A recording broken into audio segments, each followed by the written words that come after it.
नमस्कार प्यारे विद्यार्थियों, अशोका स्टडी चैनल में फिर आपका एक बार स्वागत है। बढ़ते हैं हमारे 5वें पार्ट की ओर, वर्ग, जो कि चैप्टर हम पढ़ रहे थे।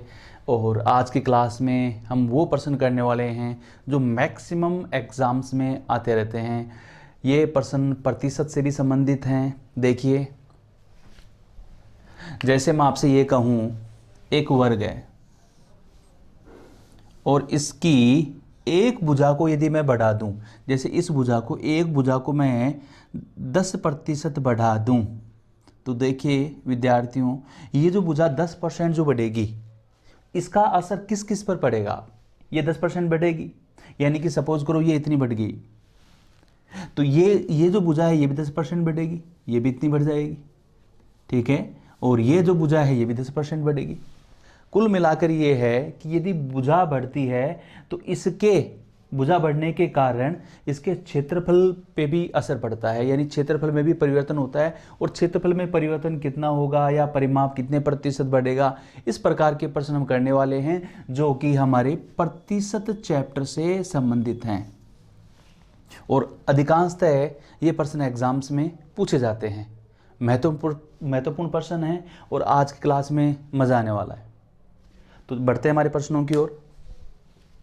तो देखो, हमने जो वर्ग पढ़ा था उसमें हमने पढ़ा था कि वर्ग का क्षेत्रफल क्या होता है। वर्ग का क्षेत्रफल होता है भुजा स्क्वायर, यानी कि भुजा गुणा भुजा। तो हमारा पहला प्रश्न है आज की कक्षा का कि एक वर्ग की भुजा को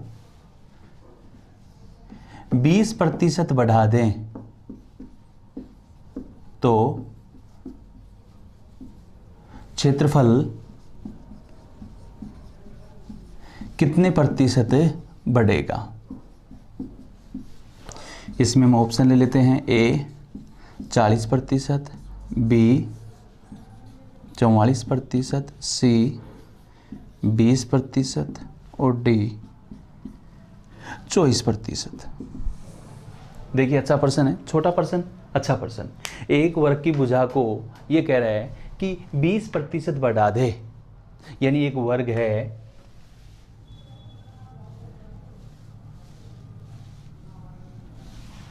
इसकी भुजा हमें नहीं पता, ये कह रहा है इसको 20% बढ़ा दें तो क्षेत्रफल कितने प्रतिशत बढ़ेगा। तो हम ये भुजा XYZ कुछ मानकर भी कर सकते हैं और हम ऐसे प्रश्नों को डायरेक्ट भी कर सकते हैं।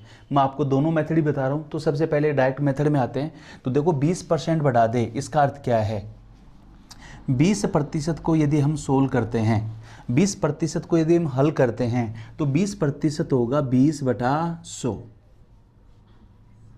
क्योंकि प्रतिशत हटेगा तो नीचे 100 लग जाएगा। तो 20% हो गया 20/100, यानी 0 से 0।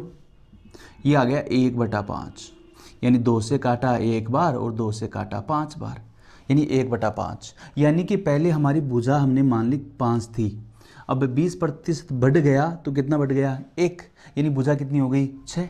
हमारी जो पुरानी भुजा थी, पूर्व की जो भुजा थी, वो कितनी थी, 5 मीटर, और 20% बढ़ जाती है तो अब ये कितनी हो गई, 6। आप यहाँ पर चाहें तो ये भी लिख सकते हैं कि भुजा पहले 100 थी और 100 में 20 बढ़ गई तो ये 120 हो गई। तो दोनों में कोई फर्क नहीं है, पहले 100 थी, प्रतिशत का अर्थ 100 होता है, तो पहले यहाँ पर 100 लिख लेंगे और 20% बढ़ जाएगी तो ये आ जाएगा 120। ठीक है, पहले 5 थी फिर 6, यही क्रिया हमें एक बार और लिखनी है, पहले 5 थी और फिर 6। ऐसा हमें इसलिए करना है, 2 बार हमें इसलिए करना है कि इसका क्षेत्रफल होता है भुजा स्क्वायर, भुजा गुणा भुजा। तो पहले भुजा 5 थी, 6 होगी, ये भुजा पहले 5 थी, अब ये 6 होगी। इसका क्षेत्रफल होता है भुजा स्क्वायर, यानी भुजा को भुजा से गुणा करेंगे। तो पहले तो इसका क्षेत्रफल कितना था, 25, 5 25, और अब इसका क्षेत्रफल हो गया 6 छंगा 36। तो देखिए, पहले क्षेत्रफल था हमारा 25 यूनिट और बाद में हो गया 36 यूनिट। तो क्षेत्रफल में कितने प्रतिशत वृद्धि हुई? तो देखो यहाँ पे जो बढ़ोतरी हो रही है 25 से 36 हो रहा है, तो ये 11 की वृद्धि हो रही है, लेकिन इसने पूछा है कितने प्रतिशत बढ़ेगा, यानी कि हमें प्रश्न का आंसर जो निकालना वो प्रतिशत में निकालना है। तो क्षेत्रफल बढ़ेगा, क्षेत्रफल में वृद्धि हुई, वृद्धि प्रतिशत हमें ज्ञात करना है। तो वृद्धि यहाँ पे हो रही है कितने की? 11 की। और 11 की वृद्धि कहाँ से हुई है? 25 से हुई है, पहले 25 था, हमारा मूल क्षेत्रफल जो था वो पहले 25 था, और प्रतिशत के लिए गुणा 100। हम यहाँ पर 25 से कैंसिल आउट करेंगे तो 25 चौक 100, तो 11 चौक 44%, यानी कि हमारा राइट आंसर जो आया वो आया बी। मैं इसको 100 मान के भी आपको बताता हूँ कि 100 मान के हम कैसे करेंगे।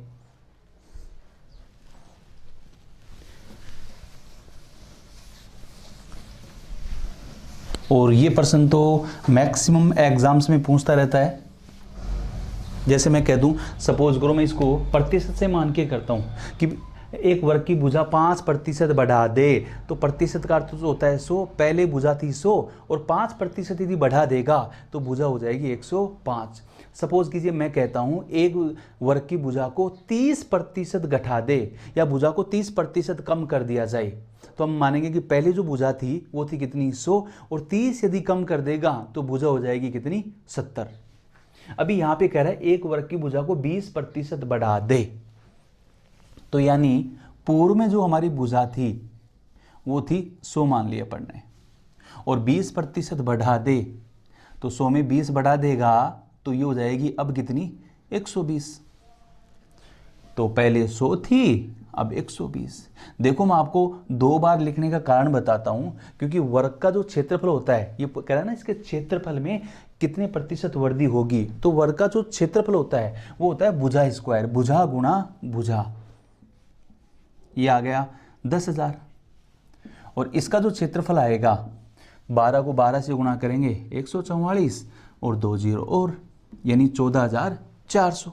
पहले क्षेत्रफल था 10,000 और बाद में हो गया 14,400। देखो उस सॉल्यूशन में जो अभी जस्ट पहले आपको मैंने सॉल्यूशन करवाया है और ये जो मैं सॉल्यूशन करवा रहा हूँ उसमें कोई फर्क नहीं है, बस इतना है इसमें कैलकुलेशन थोड़ी सी बड़ी हो जाती है, संख्या थोड़ी सी बड़ी देखने को मिलती हैं, आंसर वो का वही आएगा। तो पहले क्षेत्रफल था हमारा 10,000 और अब हमारा क्षेत्रफल है 14,400। तो क्षेत्रफल में कितने प्रतिशत वृद्धि हुई? वृद्धि प्रतिशत, तो यहां पे वृद्धि हो रही है 4,400 की। भाई 10,000 से 14,400 हो गया, तो वृद्धि जो हो रही है यहां से बढ़ोतरी जो हो रही है वो हो रही है 4,400, और नीचे कहां से हुई है? ये 10,000 से, गुणा प्रतिशत के लिए 100। 1 2 3 4 0 से 1 2 3 4 44 एकम 44%। हम चाहें तो इनको ऐसे क्रॉस में कट करके भी आंसर निकाल सकते हैं। तो ये हमारा आंसर आ गया 44%। इनके लिए फॉर्मूला भी अप्लाई होता है x plus x into x बटा 100, लेकिन मैं फॉर्मूले के लिए आपको नहीं कहूँगा। जैसे एक पर्सन को देख लेते हैं हम, नए पर्सन को, फॉर्मूले से भी और इस मेथड से भी।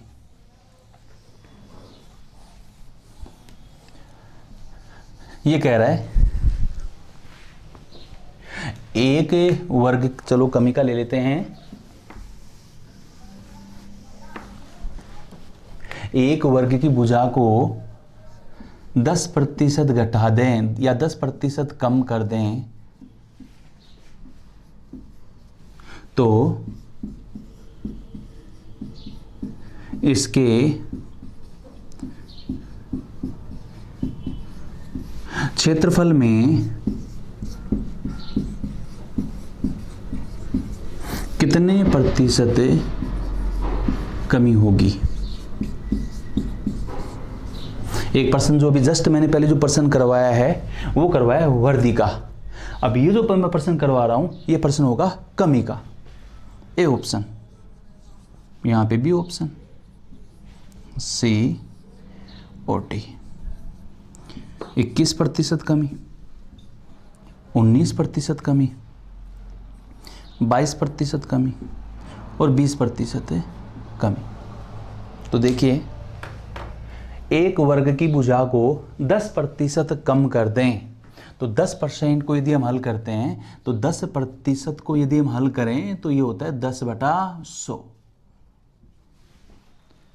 भाई प्रतिशत हटेगा तो नीचे 100 लगेगा, 0 से 0, ये हो गया 1/10। मूल संख्या नीचे होती है, ठीक है। पहले क्षेत्रफल पहले भुजा जो थी हमारी वर्ग की वो कितनी थी 10, और 10 में से कितनी कम कर रहा है, 1 कम कर रहा है। यानी कि पूर्व में जो भुजा थी वो थी 10 मीटर, और अब जो परिवर्तन करने के बाद जो नई भुजा आई है 10% कम करने के बाद जो भुजा आई है वो है अब 9। पहले भुजा 10 थी, अब भुजा 9 है। 10 को 10 से मल्टीप्लाई करना है, 10 को 10 से गुणा करेंगे तो कितना 100, 9 को 9 से गुणा करेंगे तो 81। यानी पहले हमारा क्षेत्रफल था 100 और अब क्षेत्रफल हो गया कितना 81। मैं वापस बता देता हूं कि गुणा करने का कारण क्या है, क्योंकि वर्ग के क्षेत्रफल में पूछा है तो क्षेत्रफल होता है भुजा स्क्वायर, भुजा गुणा भुजा। तो पहले हमारा क्षेत्रफल था 100 और अब परिवर्तन करने के बाद हमारा जो क्षेत्रफल आ रहा है वो आ रहा है 81। तो बताओ क्षेत्रफल में कितने प्रतिशत कमी होगी, कमी प्रतिशत। तो देखिए यहां से यहां जो कमी हो रही है वो हो रही है 19 की कमी, और 19 की कमी कहां से हो रही है 100 से, गुणा 100। तो 100 से 100 कैंसिल हो गया, ये आ गया 19% कमी। सबसे जो अल्टरनेट मेथड है वो यही है। आगे बढ़ते हैं इसके दूसरे प्रकार के सॉल्यूशन में। यदि हम सपोज कीजिए कि वैल्यू मेथड से, फ्रैक्शन मेथड से ना करना चाहें तो हम सीधा 100 मानकर भी कर सकते हैं। एक वर्ग की भुजा को 10% कम कर दें, एक वर्ग की भुजा को 10% कम कर दें, यानी पहले भुजा कितनी थी 100 और 10 कम कर दे, अब कितनी हो जाएगी 90। तो पहले भुजा 100 थी और ये 90। अब देखो विद्यार्थियों, आपको इतना तो पता लग गया होगा कि मैं इनको 2 बार क्यों लिख रहा हूं, क्योंकि वर्ग का जो क्षेत्रफल होता है भुजा स्क्वायर होता है। मैं बार बार इस चीज़ को रिपीट कर रहा हूं ताकि आप इन प्रश्नों को अच्छे से समझ लें, और जब ये एग्जाम में ये प्रश्न आए तो हमारा प्रश्न गलत नहीं हो। 100 को 100 से गुणा करेंगे, ये आ गया 10,000। 90 को 90 से गुणा करेंगे तो 9 नाम 81 और 2 0 ऐसे कैसे 8100। तो कमी प्रतिशत, तो यहां से जो कमी हो रही है वो कमी हो रही है 1900 की। भाई 10,000 से 8100 हो रही है तो ये कमी हो रही है 1900 की, और 1900 की कमी कहां से हो रही है 10,000 से। और ये तो आपको अच्छे से पता ही है कि प्रतिशत में निकालना है तो गुणा 100। 1 2 3 4, 1 2 3 4, 19 को 1 से गुणा किया तो 19%। तो 2 मेथड मैंने आपको बताए हैं कि एक तो आप 10% की वैल्यू 1/10, जैसे 33 से ही 1/3 आता है तो उसकी वैल्यू 1/3, 25% आता है तो उसकी वैल्यू 1/4, 11 से ही 1/9 आता है तो उसकी वैल्यू 1/9 लेकर आप इनको हल कर सकते हैं। और हम इनको फॉर्मूले से भी हल कर सकते हैं। मैं आपको 1% फॉर्मूले से भी बता रहा हूं।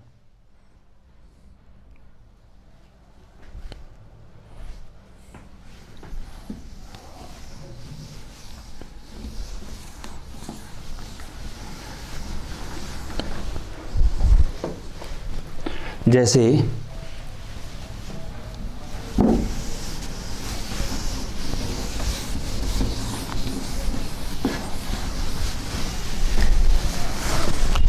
एक वर्ग की भुजा को 50% बढ़ा दें तो क्षेत्रफल में कितने प्रतिशत वृद्धि होगी।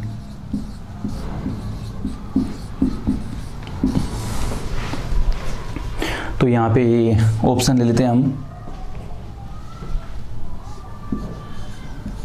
150%,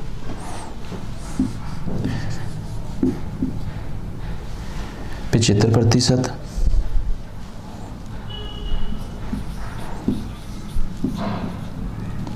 125%, नन ऑफ दिस, यानी इनमें से कोई नहीं।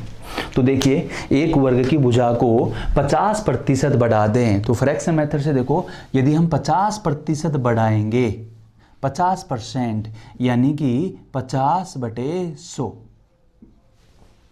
भाई प्रतिशत हटेगा तो हमें पता है नीचे 100 लगेगा।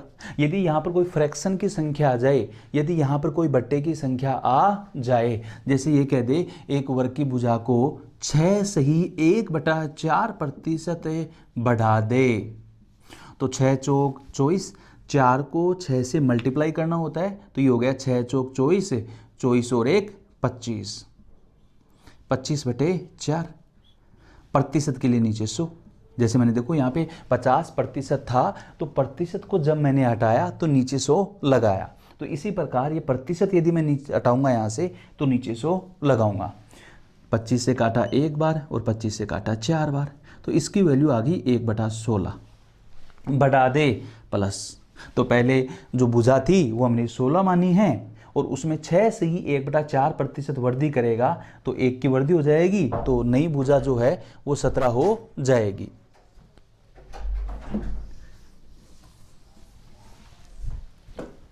जीरो से जीरो, 5 से काटा एक बार, 5 से काटा 2 बार, ये आ गया 1/2। पूर्व में जो भुजा थी वो 2 थी, और अब जो भुजा है वो कितनी है, 3। ठीक है, बढ़ा दे, पहले भुजा 2 थी, अब हो गई 3। 2 को 2 से गुणा किया 4, 3 को 3 से गुणा किया 9। पहले क्षेत्रफल हमारा जो था वो 9 वर्ग इकाई था, और अब जो हमारा क्षेत्रफल है, सॉरी, पहले जो क्षेत्रफल था वो था हमारा 4 वर्ग इकाई, और अब जो नया जो हमारा क्षेत्रफल है वो है 9 वर्ग इकाई। तो वृद्धि या बढ़ोतरी, वृद्धि प्रतिशत, तो वृद्धि जो हो रही है वो कितने की हो रही है, 5 की, और 5 की वृद्धि कहां से हो रही है, 4 से, और प्रतिशत के लिए गुणा 100। 4 से यदि हम इसे काटेंगे तो ये कट जाएगा 25 बार, और ये आ गया 125%। अगर हम इसको 100 मानकर करते हैं, यदि इस पर्सन को हम 100 मानकर करते हैं, तो देखिए पहले भुजा कितनी थी, 100, अब हो जाएगी 150। चलो करके देखते हैं। तो ये हो गया फ्रैक्शन मेथड, जो सबसे बेस्ट मेथड है।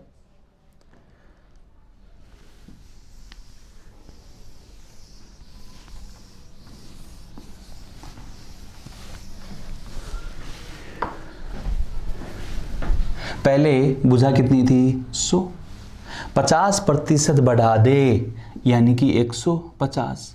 बोलो पहले कितनी, 100, अब बोलो 150। हम इसको कैंसिल आउट भी कर सकते हैं ऐसे क्रॉस में, 0 से 0, 0 से 0, 5 से भी कैंसिल आउट कर सकते हैं। तो ये आ गया 10,000, और 15 को 15 से गुणा किया तो 225, 2 0 और। तो देखिए 1515 को गुणा करने का एक तरीका और होता है। थोड़ा सा यहाँ पे ब्रेक लेते हैं, 1 मिनट का ब्रेक लेते हैं, कुछ नई चीज़ सिखाता हूँ आपको। 15 का स्क्वायर करना है या 15 गुणा 15 करना है, एक ही बात है। 15 गुणा 15 करना है या फिर 15 का स्क्वायर करना है। तो देखिए सीधी सी बात है, 5 का स्क्वायर कर दो पहले। 5 का स्क्वायर, मानता हूँ आपको 15 का स्क्वायर याद है कि 225 होता है, 5 का स्क्वायर 25 होता है, 25 का स्क्वायर 625 होता है, आपको अच्छे से याद है। लेकिन देख लीजिए कि जिनके लास्ट में 5 होता है उनको हम जल्दी से स्क्वायर कैसे करें। तो 5 का स्क्वायर 25, यहाँ पे एक है, एक के जस्ट आगे का जो नंबर है, एक के जस्ट आगे का जो नंबर है वो है कितना 2। तो एक को यदि हम 2 से गुणा करेंगे तो 2 एकम 2, 225। वन मोर एग्जाम्पल, एक एग्जाम्पल और लेते हैं हम। जैसे 35 का स्क्वायर करना है तो 5 का स्क्वायर 25, 3 है, 3 के आगे कितना 4, तो 4 × 3 = 12। भाई 5 का स्क्वायर कर दिया 25, ठीक है। जैसे 45 आ गया, इसका स्क्वायर करना है तो 5 का स्क्वायर 25, 4 है तो 4 के जस्ट आगे का जो नंबर होता है वो होता है 5। तो 4 को 5 से यदि हम गुणा करेंगे, मल्टीप्लाई करेंगे तो हमें मिलेगा 5 चौक 20, ये आ गया। जैसे 3 है तो 3 के आगे का नंबर, 5 का स्क्वायर तो 25 हो गया, 3 है, 3 के जस्ट आगे का नंबर होता है 4, 3 को हम 4 से मल्टीप्लाई करेंगे तो या गुणा करेंगे तो 3 चौक 12। मैं थोड़ा सा एक बड़ा नंबर लेता हूं, जैसे मैं लेता हूं यहाँ पे 115 का स्क्वायर, ठीक है, या 115 गुणा 115, तो 5 का जो स्क्वायर है वो हो जाएगा 25। यहाँ पे बाकी नंबर रह गया 11। 11 को यदि हम इसके आगे वाले नंबर यानी 11 के जो आगे का जो नंबर होता है वो होता है 12, और 11 को हम 12 से मल्टीप्लाई करेंगे तो 11 को 12 से गुणा किया तो 132, ये आ गया 13,225। तो इस प्रकार मैंने 15 को 15 से गुणा किया है यहाँ पे डायरेक्ट। तो देखिए यहाँ पे ये जो क्षेत्रफल में जो वृद्धि हो रही है, वृद्धि प्रतिशत, तो यहाँ पे जो वृद्धि हो रही है ये हो रही है 12,500 की। भाई 10,000 से 22,500 है तो ये वृद्धि हो रही है 12,500 की। इसमें से ये घटा देंगे, ये वृद्धि कहाँ से हो रही है 10,000 से, गुणा 100, 1 2 3 4, 1 2 3 4, 125%। और विद्यार्थियों मैंने इस प्रश्न के लिए आपको ये और कहा था कि इस प्रश्न को हम एक फॉर्मूले से भी पढ़ेंगे।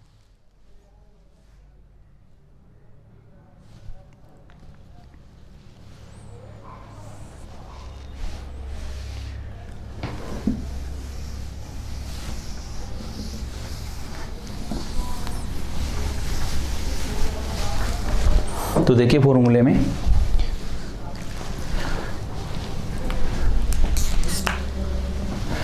x plus Y plus X Y बटा 100। यहाँ पे जो x आता है वो लंबाई के लिए आता है और y जो आता है वो चौड़ाई के लिए आता है। लेकिन ये जो हमारा वर्ग है इसमें ये जो भुजा है वही हमारी लंबाई होती है और यही हमारी चौड़ाई होती है। तो इसलिए x की वैल्यू भी अपन 50 ही लेंगे, y की वैल्यू भी अपन 50 ही लेंगे। तो x की वैल्यू 50, y की वैल्यू 50। देखो x y, यहां पर x और y जो है वो गुणा में है, बीच में कोई भी निशान नहीं है, इसका मतलब ये किस में है गुणा में है। 50 गुणा 50 बटा 100, ये आ गया 50 प्लस 50 प्लस 0 से 0 और 0 से 0, बोलो 50 25। यदि हम इनको ऐड करते हैं तो ये आ जाएगा 125%। यानी कि मैंने ये प्रश्न 3 प्रकार से आपको बताया है और सबसे बेस्ट जो मेथड है, तो जो शुरुआत में जो मैंने मेथड बताया फ्रैक्शन मेथड कि 50% की वैल्यू जो होती है वो होती है 1/2 यानी कि 50/100, और 50/100 को काटने पर जो हमारा मान आ रहा है 1/2 वो सबसे बेस्ट मेथड है। क्योंकि उसमें यदि कोई फ्रैक्शन में संख्या आ जाती है कि जैसे एक वर्ग की भुजा को 33 से ही 1/3% बढ़ा दे, तो देखो 33 से 1/3 आ जाएगा तो 1/3 कर लेंगे, पहले 3 था और 1 बढ़ गया तो हो गया कितना 4। ठीक है, तो ये जो मैंने प्रश्न करवाए हैं ये हैं क्षेत्रफल में कितने प्रतिशत क्षेत्रफल की बात कर रहा है। यदि यहाँ पर बात कर दे परिमाप की, बहुत कम विद्यार्थी इस बात के ऊपर ध्यान देते हैं। देखिए मैक्सिमम बुक्स में आपको जो प्रश्न मिलेंगे, मैक्सिमम प्रतियोगी परीक्षाओं में आपको जो क्वेश्चन मिलेंगे, उसमें यहाँ पर जो परिवर्तन होगा क्षेत्रफल में पूछ रखा होगा। एक दो बार एग्जाम्स में जो क्वेश्चन आया हुआ है वो परिमाप का आया हुआ है। तो परिमाप के लिए क्या धारणा हमें रखनी है? परिमाप के लिए ये ध्यान रखना है कि अगर वर्ग की भुजा 50% बढ़ती है तो परिमाप भी 50% ही बढ़ेगा। यानी कि उस प्रश्न को सोल्व करने की आवश्यकता ही नहीं है। परिमाप में उतने प्रतिशत ही परिवर्तन होगा जितने प्रतिशत परिवर्तन हमें प्रश्न में दिया है। क्यों ना हम इस प्रश्न को देख लें। जैसे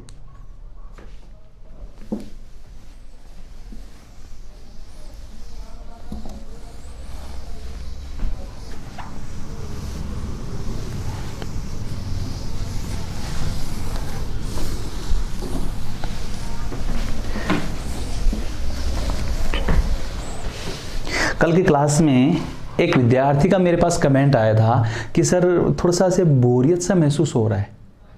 तो मैं ये कहना चाहूँगा विद्यार्थियों को कि अगर मन में इच्छा है मैथ सीखने की तो क्लास को सीरियस लेके चलो, तो मैथ में ही सीखने में ही मजा आने लग जाएगा। तो प्रश्न की ओर बढ़ते हैं। यदि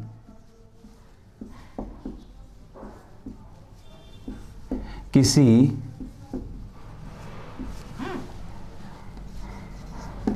वर्ग की भुजा को 20% बढ़ा दे तो परिमाप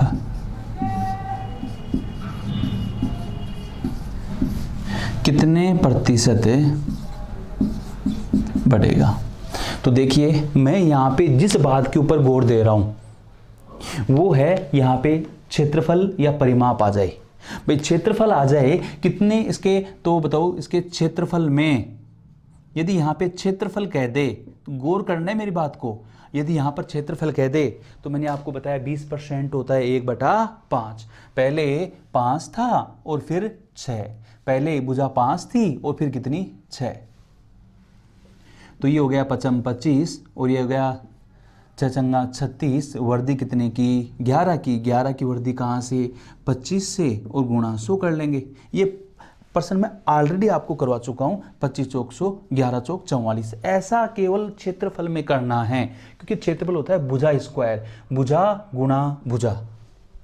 यदि परिमाप की बात कर लें तो प्रश्न में जो आपको परिवर्तन दिया है, मेरे कहने का अर्थ है प्रश्न में दिया है कि किसी वर्ग की भुजा को 20% बढ़ा दें तो 20% ही हमारा आंसर होगा। और ये आंसर कब करना है? जब प्रश्न में परिमाप का नाम देते। क्यों करना है? देखिए सपोज कीजिए मैं एक वर्ग ले लेता हूं और इसकी भुजा मैं कोई 10 मीटर मान लेता हूं। सपोज कीजिए मैंने ये भुजा मान ली 10 मीटर। तो आपको अच्छे से पता है ये 10 मीटर है, ये भी 10 मीटर ही होगी, ये भी 10 मीटर ही होगी और ये भी 10 मीटर ही होगी। तो इसका जो परिमाप है, परिमाप होता है चारों भुजाओं का योग। पिछली कक्षाओं में मैंने आपको बताया परिमाप होता है चारों भुजाओं का योग। तो परिमाप आ गया इसका, वो आ गया 40 मीटर। यदि हम बात करते हैं अगर 20% बढ़ा दे, यानी कि इसको 20% बढ़ा दे, भुजा को 20% बढ़ा दे तो 10 का 20% का अर्थ गुणा 20/100, 2 0 से 2 0, बोलो 2 एकम 2। तो यानी ये कितना बढ़ा रहा है? 2 बढ़ा रहा है। तो नई जो नया वर्ग बना उसकी भुजा होगी 10 और 2 12। इसकी भुजा कितनी होगी? 12। तो इसका यदि जो परिमाप, ये 12, ये 12, ये 12 और ये 12, इसका जो परिमाप आएगा, इसका जो परिमाप आएगा वो आएगा 12 चौक 48। देखो इसका परिमाप कितना था? 40 और इसका परिमाप कितना है? 48। तो परिमाप में जो वृद्धि हुई है, वृद्धि प्रतिशत। तो वर्दी कितने की हुई है? 8 की। भाई 40 से कोई चीज़ 48 हो रही है, तो वर्दी दोनों का डिफरेंस हो गया 8, और 8 की वर्दी कहाँ से हुई है? 40 से, गुणा 100। 0 से 0, 4 से काटा 2 बार, बोलो 10 दूनी 20। यानी कि मेरे कहने का अर्थ है, यदि बाई चांस क्वेश्चन ऐसा आ जाता है, प्रश्न ऐसा आ जाता है जिसमें ये जो परिवर्तन है यदि वो परिमाप में पहुंच लेता है, तो परिमाप में हमें प्रश्न को सोल्व करने की आवश्यकता नहीं है। परिमाप में जो प्रश्न में जो हमें परिवर्तन दे रखा है वही आंसर होगा। तो देखिए एक प्रश्न देखिए जो एसएससी के अंदर आया हुआ है, एक वर्ग की भुजा को x% बढ़ा दें, क्योंकि ज़्यादा डाउट x वाले प्रश्नों में होता है। एक वर्ग की भुजा को x% बढ़ा दें तो परिमाप कितने प्रतिशत बढ़ेगा? तो इस प्रश्न को सोल्व करने की आवश्यकता ही नहीं है, क्योंकि हमें पता है भुजा जितनी बढ़ेगी परिमाप उतना ही बढ़ेगा, x%। आंसर।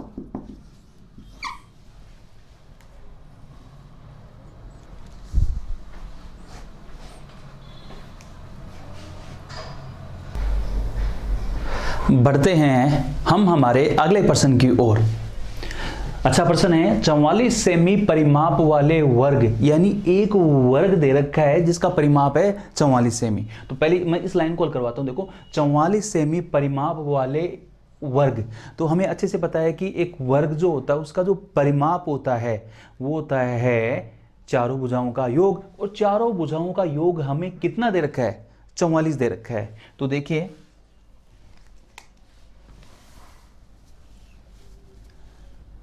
ये एक वर्ग है और इसका जो परिमाप दिया है वो कितना दिया है? 44। परिमाप होता है चारों भुजाओं का योग, और चारों भुजाओं का योग 44 दिया है, तो हम आसानी से निकालेंगे कि एक भुजा कितनी है। इसकी एक भुजा आ गई 11, 44 में किसका भाग? 4 का, तो इसकी भुजा कितनी आ गई? 11। भाई 11 11 11 11 हो गया 44। ठीक है, यदि मैं इसका क्षेत्रफल निकालना चाहूँ, सपोज कीजिए भाई परिमाप है इसका 44 था, भुजा 44 में 4 का भाग लगाया, क्योंकि चार भुजाओं का योग होता है, तो भुजा आ गई 11। यदि मैं इसका क्षेत्रफल निकालना चाहूँ तो क्षेत्रफल होता है भुजा स्क्वायर, यानी 11 का स्क्वायर। ये क्षेत्रफल कितना आया? 121 वर्ग सेमी। तो पहली लाइन तो हमारी क्लियर हो गई। फिर क्या कह रहा है? 44 सेमी परिधि वाले वर्त में, एक वर्त दिया है, एक वर्त हमें दिया है, और जिसकी जो परिधि है, इसकी जो बाहर की जो बाउंड्री है, बाहर की बाउंड्री जो होती है उसको परिधि कहते हैं। यहां से लेके ये जो दूरी है, ये परिधि हमें कितनी दी है? 44। तो हम यहां से त्रिज्या निकालेंगे। परिधि होता है 2 पाई आर, भाई क्षेत्रफल होता है पाई आर स्क्वायर, और इसकी परिधि जो होती है 2 पाई आर बराबर 44। 2 गुणा पाई का मान 22/7 गुणा आर बराबर कितना है? 44। यदि आर की वैल्यू हम निकालना चाहें तो जो संख्या नीचे है ये तो कहाँ जाएगी? ऊपर, और ये जो दो संख्या जो ऊपर हैं वो कहाँ जाएंगी? नीचे। मेरे कहने का अर्थ है जो भाग में है वो गुणा में, और जो गुणा में है वो भाग में। आर बराबर 44 गुणा 7, नीचे बोलो 2 गुणा 22। 22 से 44 2 बार, 2 से 2 कैंसिल आउट, आर की वैल्यू आ गई 7। लेकिन देखो क्षेत्रफल की बातें कर रखा है तो हमें क्षेत्रफल निकालना है, और इसका क्षेत्रफल हो जाएगा pi r square. Pi r square ये हो गया हमारा क्षेत्रफल इसका। तो क्षेत्रफल है पाई आर स्क्वायर 22/7। आर की जो वैल्यू है वो हमारे पास 7 है। 7 गुणा 7, 7 से 7 कैंसिल आउट हो जाएगा, तो ये आ गया 22 को 7 से गुणा किया 154 वर्ग सेमी। तो ये प्रश्न कह क्या रहा है कि ये एक वर्ग है जिसका परिमाप 44 है, ये एक वर्त है जिसकी परिधि 44 है, तो निम्न में से किस आकृति का क्षेत्रफल सर्वाधिक होगा और कितना होगा? तो ये तो हमें पता लग गया कि किस आकृति का क्षेत्रफल ज़्यादा होगा, क्योंकि इस वर्ग का जो क्षेत्रफल है वो आ रहा है 121, और इस वर्त का जो क्षेत्रफल है वो आ रहा है 154। तो किसका क्षेत्रफल ज़्यादा होगा? वर्त का ज़्यादा होगा। लेकिन वर्त में इसमें 2 ऑप्शन है, तो उसमें भी 33 सेमी और 22 सेमी। तो क्यों ना हम इनका डिफरेंस निकाल लें, क्यों ना हम इनका अंतर निकाल लें। 154 में से हम घटा देंगे 121, 4 में से 1 घटाया 3, 5 में से 2 घटाया 3, 33। यानी कि वर्त का ज़्यादा होगा और वो भी 33 सेमी। इसी का एक अच्छा प्रश्न और,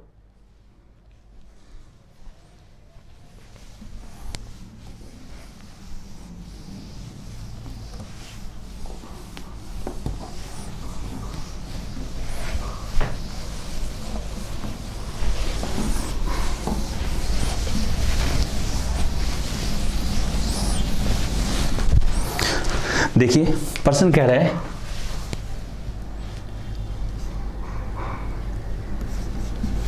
वर्ग का परिमाप x है तथा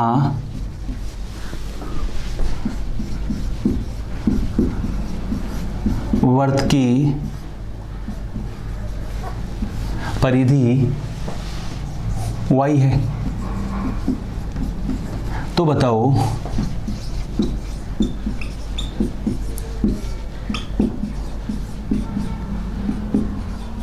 किसका क्षेत्रफल सर्वाधिक होगा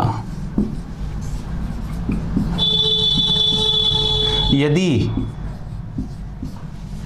x is equal to Y. तो देखिए यहां पे कह रहा है कि वर्ग का परिमाप जो है x है तथा वर्त की जो परिधि है वो कितनी है? y है। यानी वर्त का जो परिमाप और वर्त की परिधि है वो समान है। x is equal to Y दे रखा है। तो बताओ किसका क्षेत्रफल सर्वाधिक होगा? सर्वाधिक क्षेत्रफल किसका होगा? पिछले प्रश्न को यदि आप गौर करोगे तो वर्त का ही क्षेत्रफल सर्वाधिक होगा। वो देखिए कैसे। हम यहाँ पे कोई संख्या ले लेते हैं, जैसे मैंने ले लिया ये एक वर्ग है, तो x की वैल्यू मैं यहाँ पे कुछ भी ले सकता हूँ, 1 2 3 4, मैंने यहाँ पे ले लिया 88, और y की वैल्यू भी मैं कितनी लूँगा? 88, क्योंकि दोनों बराबर हैं भाई। x कह रखा है वर्ग का परिमाप, y कह रखा है वर्ग की परिधि, तो दोनों बराबर हैं। तो मैंने ये भी 88 ले लिया और ये भी 88 ले लिया। ठीक है। अच्छा, इसकी चारों बाउंड्री का योग 88 है, तो क्या मुझे एक भुजा बता सकते हो? 88 में हम भाग दे देंगे 4 का, तो ये कितना आ जाएगा? 22 आ जाएगी। ये भी 22 आ जाएगी। इसका क्षेत्रफल, इसका जो क्षेत्रफल आएगा वो आएगा भुजा स्क्वायर, 22 का स्क्वायर, ये आ गया 484। और यदि हम यहाँ से वर्त की यदि हम बात करें, ये वर्त है, इसकी परिधि है 88 और परिधि होता है 2 पाई आर। 2 पाई आर हमें कितना दिया है? 88। तो आर बराबर 88 बटे 2 पाई ले लेते हैं, हम हल भी कर सकते हैं। 2 गुणा 22 बटे 7, तो 7 कहाँ ऊपर चला जाएगा, और ऐसे भी रख सकते हैं। इसका क्षेत्रफल यदि हम निकालना चाहें तो क्षेत्रफल आएगा पाई आर स्क्वायर। पाई आर की वैल्यू है 88 बटे 2 पाई, 88 बटे इसको देते हैं 2 पाई। एक पाई से एक पाई कैंसिल हो जाएगा, 88 बटे 2 गुणा 88 बटे 2 गुणा 22 बटे 7। बट्टे में जो संख्या होती है वो ऊपर चली जाएगी। 2 से काटेंगे इसको 44 बार, 2 से 22 से काटेंगे 2 बार, 2 से काटेंगे 2 बार। 88 को 7 से गुणा करेंगे ये तो आ जाएगा 616। यानी कि जो क्षेत्रफल जो सर्वाधिक होगा वो किसका होगा? वर्त का।